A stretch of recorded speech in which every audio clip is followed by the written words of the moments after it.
So yeah, Nebraska gun season. We're hunting Huddle Ranch in Kippahaw County, Nebraska. This particular property, Huddle Ranch, is 2,700 acres along the Niobrara River. Oak-filled, pine-filled canyons and draws. We had a large ag field, 500 acres. Alfalfa and corn, standing corn. Had really good elk hunting. Jason had the Huddle Ranch listed 2 years ago and sold it last year to the current owner. Current owner approached Jason last year about leasing, the potential, the possibility of leasing the property. As soon as, I believe as soon as Jason heard that, he said, man, we got to jump on this. If the opportunity's there, we need to take it, because from being on it and showing the place, he knew, what caliber of property it was and what it could produce for whitetails. We leased the hunting rights from him for a couple years, and this particular client wanted our help to turn this into his paradise. So year one, Luke and I get into this farm and very excited, deer, turkeys, elk running everywhere, and the cameras showed that. So we got into a plan. We had Land and Legacy come out. The guys did a great job walking us through the property, showing us some, real good tips on where to create some bedding sanctuaries and how to hunt the travel corridors. And, we didn't have to lay out a whole lot for food just because of the oaks that were in the canyons. And then having 500 acres on a tabletop plateau above the Niobrara River was really all the food we needed. End of summer, as we were prepping to do the fall plots because of the drought, that's when I got the text from my good buddy, and he said, don't know how to put this to you, but we need to sell the farm. It was very bittersweet for him, and he knew that it hit us too. And so we all kind of went through the ups and downs of this Huddle Ranch together. But we knew we were gonna go out and have fun and see a lot of good deer. All right, we've got a good trail coming through this draw, and it looks like they're crossing in two spots here. So anytime you can maximize exposure with a camera, find those areas that trails converge, always increases your odds of getting good pictures. So we're gonna hang a Reconnex here. There's no service down in here, so it's a little bit harder to get cell phone cameras to work. But if you're with Reconnex and you design these, I need you to go back to the bungee cords, because these nylon straps dry rot and they're no good. We knew that we couldn't cover every deer, every corner of the property. I mean, you could go broke buying trail cameras for a place that size. So we were running cell cams, running traditional cams, trying everything in the book to try and get as much data as we could on the property. And we knew with the amount of cameras that we had, if there was that many deer that were showing up on those cameras, the possibility for there being more deer in some of those harder to reach places was even greater. Of that pine tree. I can't see him. Okay, he's still there. Just relax. What? Relax.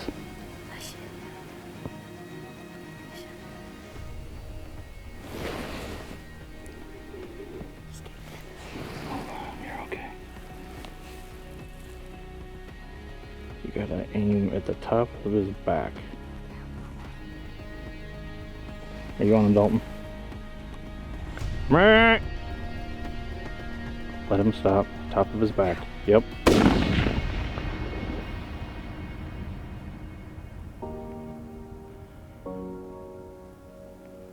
He stopped it. He's down. Put your gun on safety. Do you think that was a heart shot? That came out of nowhere. Yeah. Good thing you saw it. Yeah. I thought it was gonna be another fork horn.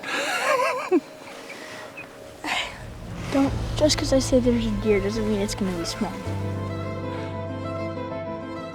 All right, Sawyer. How's it feel to get your first buck ever, buddy? Awesome. Tell us how you feel after your hunt and your long shot, your 300-yard shot. I feel like it's not real. Not real? Yep. Yeah. Well, I know I'm super proud of you. That was a heck of a shot. We had quite the fiasco getting turned around, trying to get on him, trying to stop him. You spotted him. Yep. You knew he was the one that you wanted. You got your heart pumping a little bit. Yeah. Were you shaking a little? Maybe. Maybe a little bit. Well, you shot a big old mature deer, and that's awesome, buddy. Yep. We couldn't have had him at 70 yards when he came in. We had to let him get on to 300. Yeah, that's funny. Chance it. That's awesome, dude. He's a tank.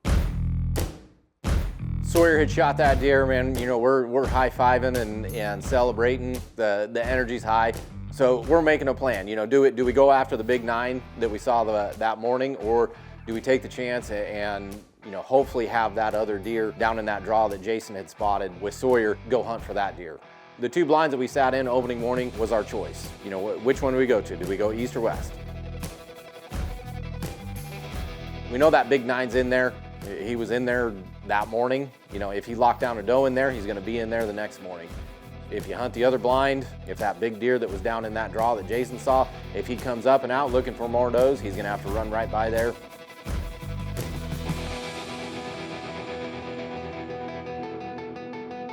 So we opted to sit in the east blind. It was a halfway point. If that big 9's chasing a doe, you know, we've still got a 300-yard range with my gun. And if the other one that was down in the draw that Jason saw, the possibility's there. And so we opted for the east blind. That might be that 9. That ain't him, though. That's not the big one. Oh, yeah, that doe's right there, though.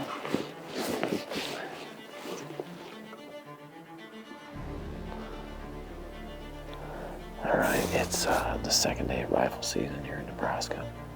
We're hunting the Huddle Ranch, and we had some good activity this morning with a big mature 9, and actually got out of the blind and made the move on him. And went a little bit too far. He took one trail and we thought he was going to take another, chasing does around, but we decided to move down and overlook a hardwoods draw this afternoon. Jason was hunting here yesterday, and he said there was some good activity in this draw, and so we figured we'd sit over this afternoon and see if we could catch bucks cruising looking for does.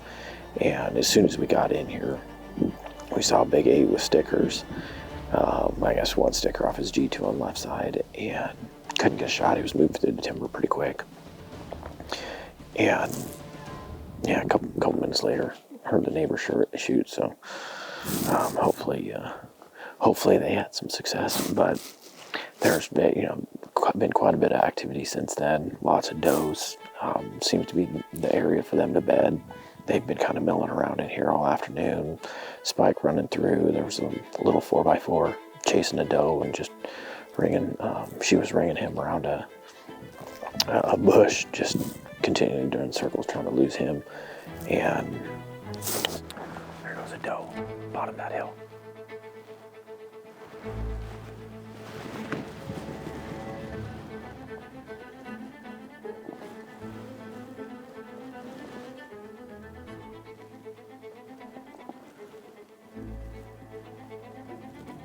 There's a buck behind her. Right there. Are you on him?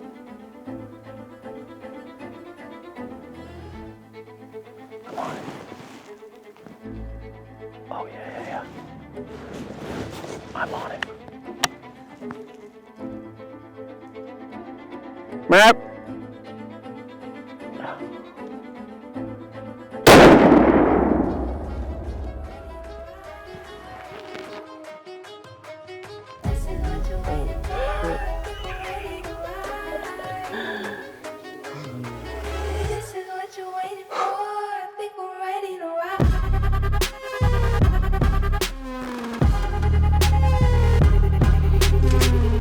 There he is. Oh man, look at this. Holy smokes. That is awesome.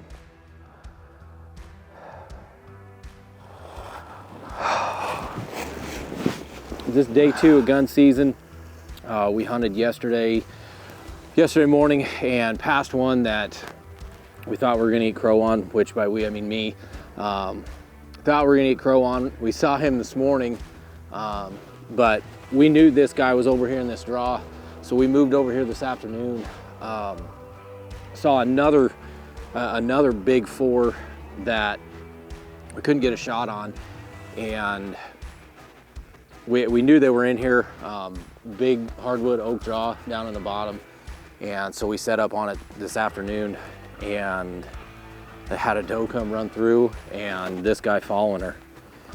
Boy, what a brute. It was really cool. We had the buyers were super cool people. The sale didn't close until the end of December. With the excitement that they had, sharing, all of our trail cam photos with the buyers, as well as our harvest photos, the seller, once again, was a very bittersweet moment for him. It was really a great situation for all parties involved, and just to hunt and step foot on Huddle Ranch.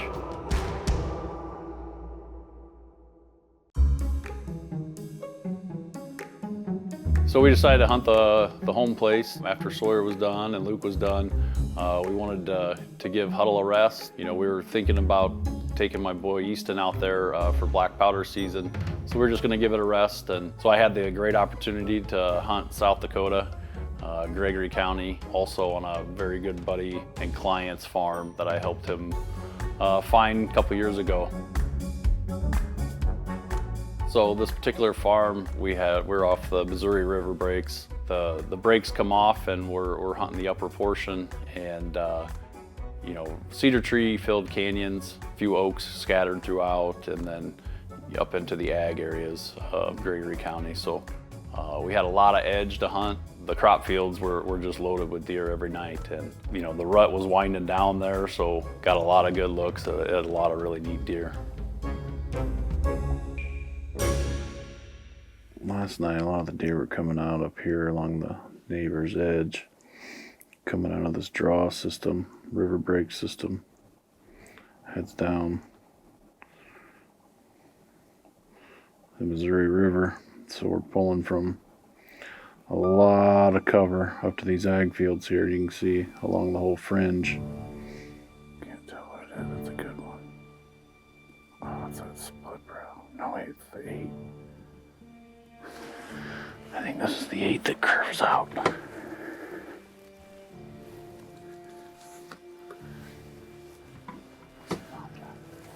No, right now.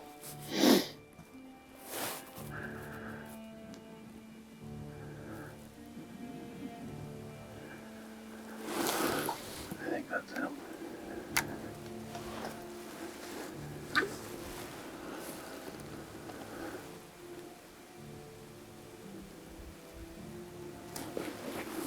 Better look at him.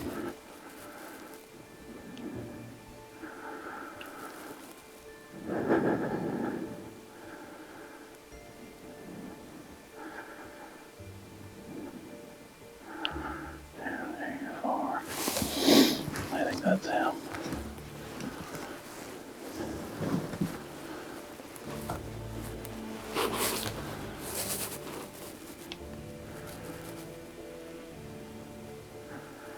Lift your head. Yeah, that's him.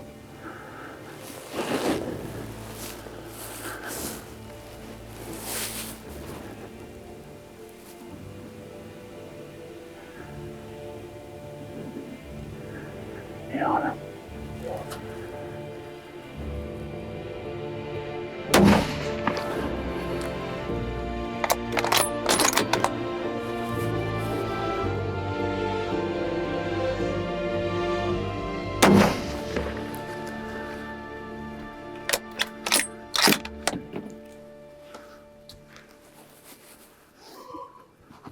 Yes. You're shivering. We got the curved brow tine 8.